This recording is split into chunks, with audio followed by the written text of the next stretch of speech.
തുടരും എന്ന സിനിമ ഇപ്പോഴത്തെ മലയാളം സിനിമയിലെ ട്രെൻഡിങ് ആയ ഒരു ത്രില്ലർ വയലന്റ് സിനിമ ഗണത്തിൽപ്പെടുത്താവുന്ന സിനിമയാണ്.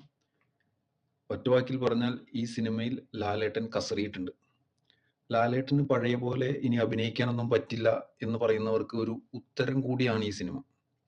കാരണം ലാലേട്ടൻ അവതരിപ്പിക്കുന്ന കഥാപാത്രത്തിന്റെ നിസ്സഹായമായ അവസ്ഥയൊക്കെ ലാലേട്ടൻ വളരെയധികം ഇന്റൻസിറ്റിയോടുകൂടി ഈ സിനിമയിൽ അവതരിപ്പിച്ചിട്ടുണ്ട്.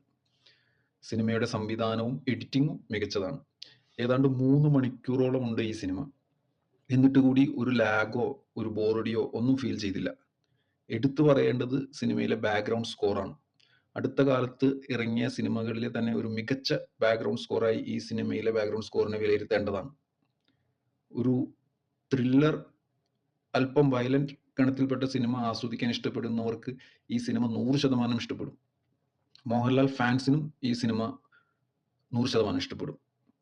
സിനിമയിൽ സിനിമാറ്റിക് എലമെന്റുകൾ കൂടുതലുണ്ട് എന്നുള്ളത് കൊണ്ട് തീർത്തും യുക്തിസഹമായി ചിന്തിക്കുന്ന ഒരു ക്രിട്ടിക്കിന് ഒരുപക്ഷെ സിനിമ കുറച്ചുകൂടി യാഥാർത്ഥ്യത്തിലേക്ക് ചേർന്ന് നിൽക്കുന്നതാകാമായിരുന്നു എന്ന് തോന്നാം.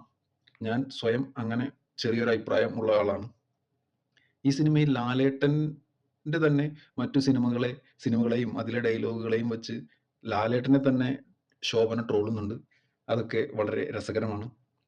ഞാൻ ഈ സിനിമയ്ക്കും ലാലേട്ടൻ്റെ പെർഫോമൻസിനും എല്ലാം കൂടി ഒരു 3.5 റേറ്റിംഗ് കൊടുക്കും. ഒരുപക്ഷെ ലാലേട്ടനോട് പ്രത്യേകം ഇഷ്ടമൊന്നുമില്ലാത്ത ഒരു കാഴ്ചക്കാരനാണെങ്കിൽ അതിലും അല്പം താഴെയായിരിക്കാം റേറ്റിംഗ് നൽകുക.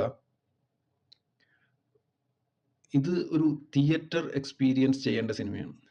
നല്ല സൗണ്ടൊക്കെയുള്ള തിയേറ്റർ ആണെങ്കിൽ ബാക്ക്ഗ്രൗണ്ട് സ്കോറൊക്കെ നന്നായി എൻജോയ് ചെയ്യാം. ചെറിയ കുട്ടികളെ കൊണ്ട് ഈ സിനിമ കാണാൻ ഞങ്ങൾ റെക്കമെൻഡ് ചെയ്യില്ല. ഒരു കാര്യം കൂടി പറഞ്ഞ് റിവ്യൂ അവസാനിപ്പിക്കാം.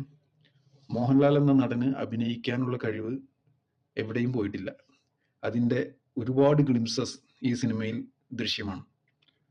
ഞങ്ങളുടെ റെക്കമെൻഡേഷൻ മൂവി തീർച്ചയായും നിങ്ങൾ തിയേറ്ററിൽ പോയി കാണണമെന്നാണ്. കൂടുതൽ സിനിമ റിവ്യൂകളുമായി ഇനിയും തിരികെ വരാം. ദയവായി ചാനൽ സബ്സ്ക്രൈബ് ചെയ്യുക.